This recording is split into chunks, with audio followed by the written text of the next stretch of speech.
Hello students, I am your chemistry teacher Visakha Tiwari. Today we will discuss about oxidation states of some ionic compounds and lanthanide contraction. Let's get started. First question: name the oxometals anions of the first series of the transition metal in which the metal exhibits the oxidation states equal to its group number. ऐसे भी question आ सकते हैं जिसमें कि पूछे कि ऐसे oxidation states बताओ जो कि ग्रुप नंबर के इक्वल हो ऑक्सोमेटल अनायन में। तो ऐसे में आपको क्या है कि कुछ आयोनिक कंपाउंड्स के नेम लर्न होने चाहिए। जैसे में आप क्रोमेट बोल दोगे, परमैग्नेट बोल दोगे, वेनेडेट बोल दोगे। तो हम इसमें देखते हैं क्रोमेट पहला लेकर के।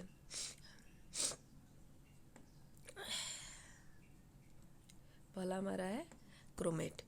तो क्रोमेट में आप क्रोमेट का जानते हो फॉर्मूला CrO4 2 माइनस।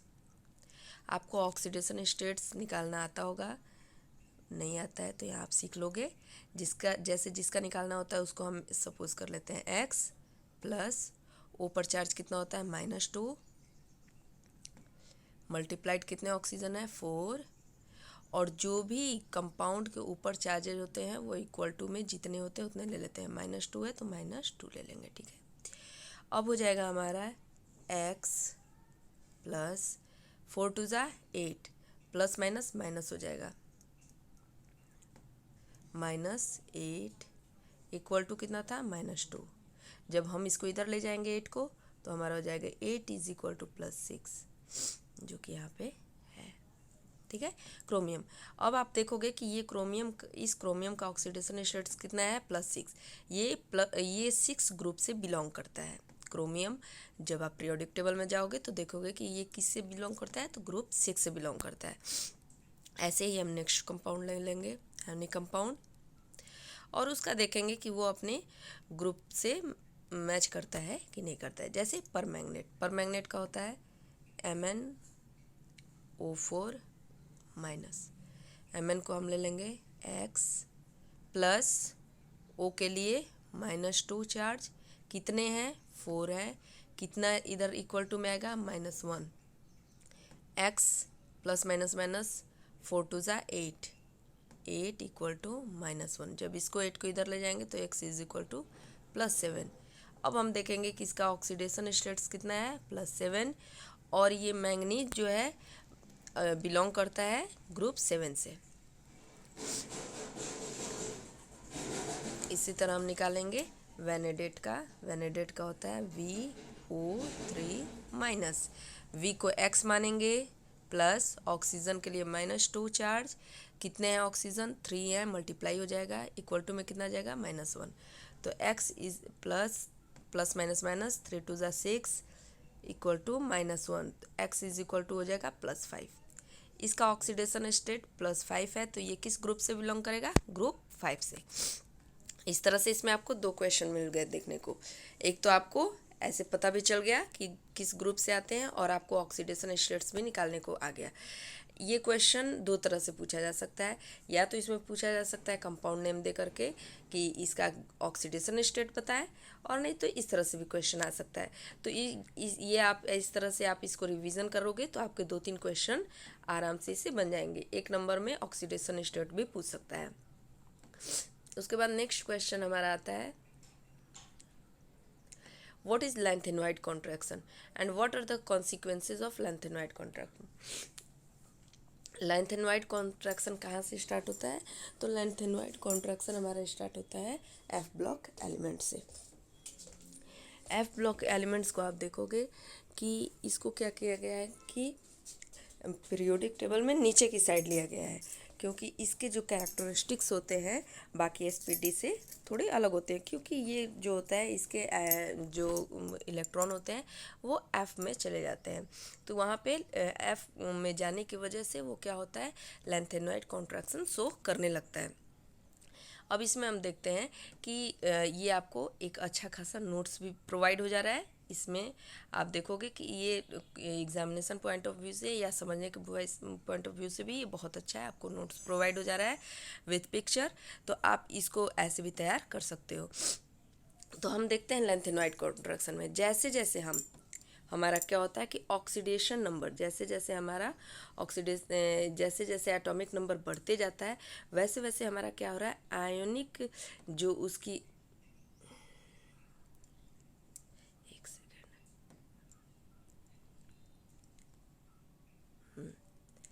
यहाँ देखिए, जैसे जैसे हमारा ऑक्सीडेशन एटॉमिक नंबर बढ़ते जा रहा है, जैसे जैसे एटॉमिक नंबर बढ़ते जा रहा है वैसे वैसे आयोनिक रेडियस क्या हो रहा है, इसका डिक्रीज कर रहा है।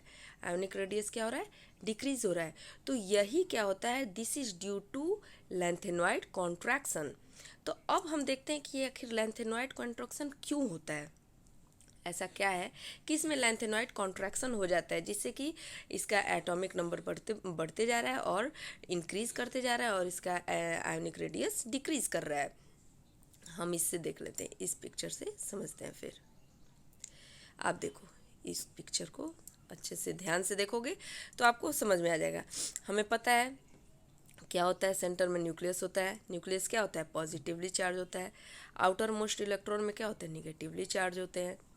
तो अब आप देखोगे कि अगर पॉजिटिव चार्ज और बीच में कुछ ना हो, इलेक्ट्रॉन मिल जाए निगेटिवली चार्ज, क्या है, अट्रैक्शन अच्छा होगा, बहुत अच्छा अट्रैक्शन होगा। लेकिन बीच में क्या आ जाए, कुछ ऐसे, मान लो कुछ ऐसे बैरियर्स आ जाएं जो रोके, जो उन्हें क्या होने दे, अट्रैक्ट ना होने दे। तो उस समय क्या होता है कि जब अट्रैक्ट नहीं होने देंगे तो ये अच्छे से आसानी से इसको अपनी तरफ नहीं खींच पाएगा।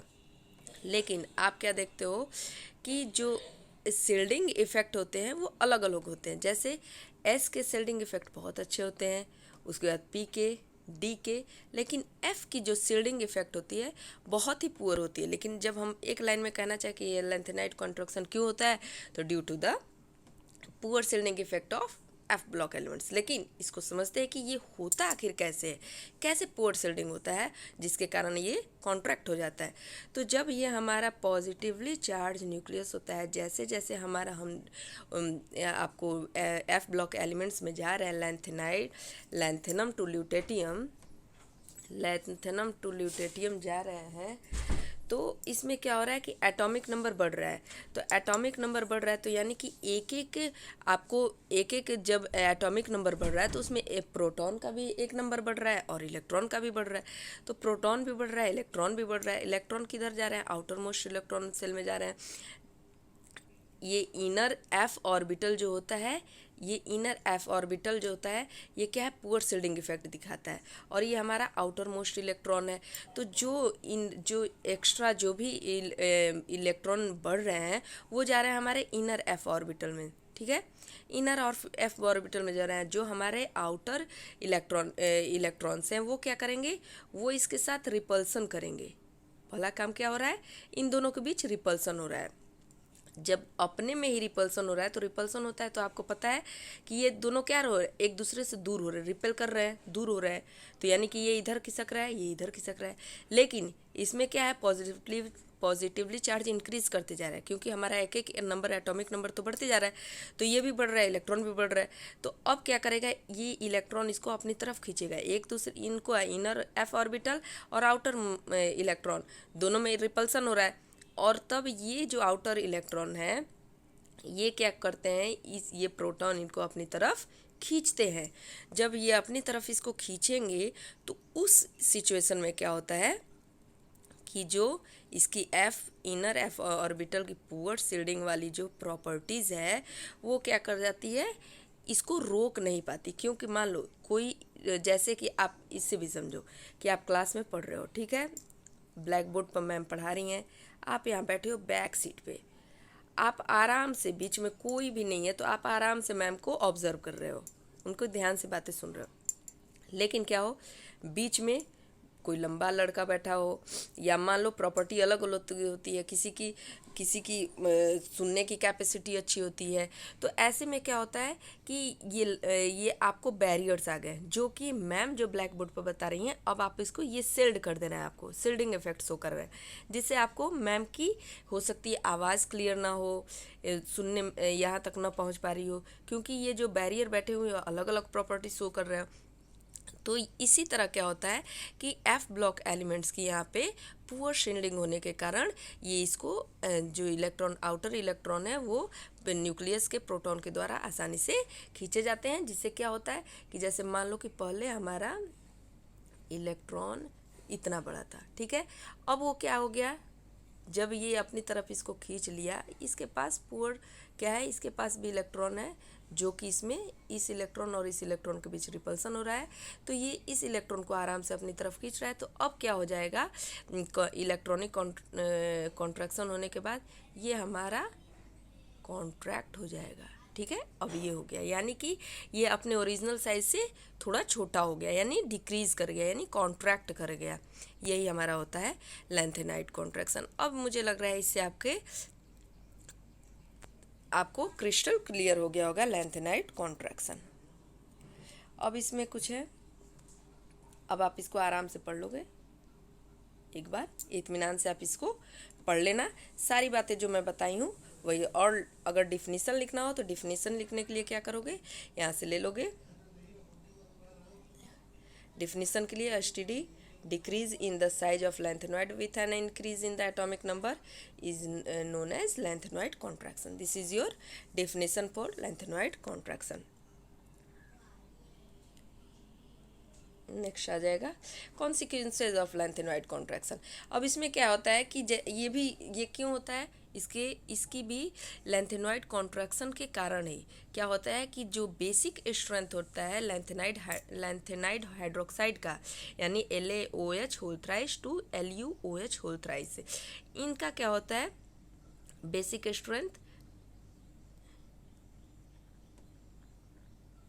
वेरिएशन होता है। इसमें भी वेरिएशन, यानी कि बेसिक स्ट्रेंथ इसका डिक्रीज हो रहा है from lanthanide LaOH whole thrice to LuOH whole thrice में, यानी लेंथेनाइड हाइड्रोक्साइड से। अब इसमें आप एक और देखोगे कि जब आप डी ब्लॉक में जाओ तो उसमें सीरीज होते हैं, first transition series, second transition series, third transition series. आप डी ब्लॉक में देखोगे तो फर्स्ट ट्रांजिशन सीरीज आपके स्टार्ट होते हैं स्कैंडियम से, ठीक है, scandium, titanium, vanadium, chromium, so on, ये आपके हो गए फर्स्ट ट्रांजिशन सीरीज के, ठीक है। इसी तरह आप देखोगे सेकंड ट्रांजिशन सीरीज के भी होते हैं elements, atrium, zirconium, niobium, molybdenum, so on, ये भी होते हैं। थर्ड ट्रांजिशन सीरीज के भी होते हैं लैंथेनम, हॉफनियम। तो इसमें आप क्या देख रहे हो एंड सो ऑन, तो इसमें आप क्या देख रहे हो कि जो हमारा फर्स्ट ट्रांजिशन सीरीज के एलिमेंट थे, यानी जो फर्स्ट ट्रांजिशन सीरीज के हमारे एलिमेंट थे, उनकी प्रॉपर्टी जो होती है scandium, titanium, vanadium and so on, इसमें आप क्या देखोगे कि जो हमारे फर्स्ट ट्रांजिशन सीरीज के एलिमेंट्स थे उनकी प्रॉपर्टी में और सेकंड थर्ड ट्रांजिशन की प्रॉपर्टी में बहुत डिफरेंस, फर्स्ट ट्रांजिशन से सेकंड ट्रांजिशन सीरीज का जब हम कंपेयर करते हैं तो देखते हैं कि बहुत सारे इनके सारे प्रॉपर्टी में बहुत डिफरेंस आता है।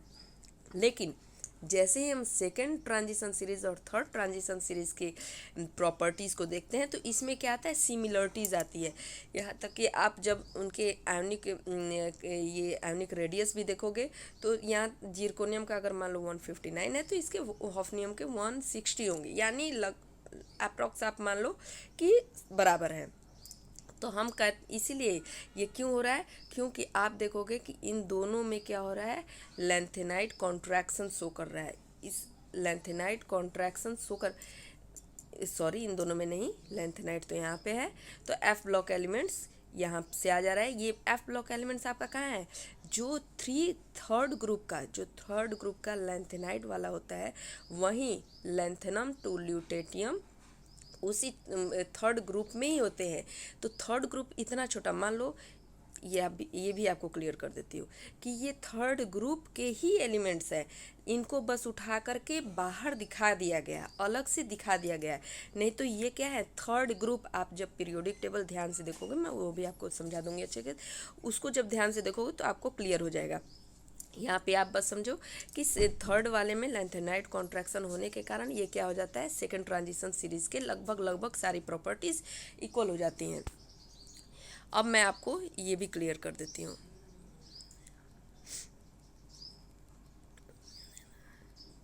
इसमें आप देखोगे कि थर्ड ट्रांजिशन सीरीज हमारा जो होता है, इसमें ये मान लो एक सपोज करो एक कमरा है, कमरा बहुत छोटा है, इसमें 14 आपको पता है लैंथेनाइट के जो होते हैं वो 14 एलिमेंट्स होते हैं। अब इसमें लैंथेनाइट्स में लैंथेनम टू ल्यूटेटियम है, यानी 14 एलिमेंट्स तक हैं। तो इस छोटे कमरे में कैसे 14 लोग एडजस्ट करेंगे, बहुत कॉन्जेस्टेड हो जाएगा इनको इसमें रहने में। तो इसीलिए क्या किया गया है कि इसको वहाँ से उठा करके 3 ग्रुप से हटा करके इसको अलग नीचे के साइड में दिखा दिया गया है। ठीक है, ये मैं आपको पीरियोडिक टेबल में कभी आपको क्लियर कर दूंगी। आज के लिए बस इतना ही। Thank you. क्योंकि वीडियो बहुत लंबा हो जाएगा, अगर आपको ये वीडियो पसंद आए तो इसको लाइक करें और सब्सक्राइब करें और ज़्यादा से ज़्यादा शेयर करें। Thank you.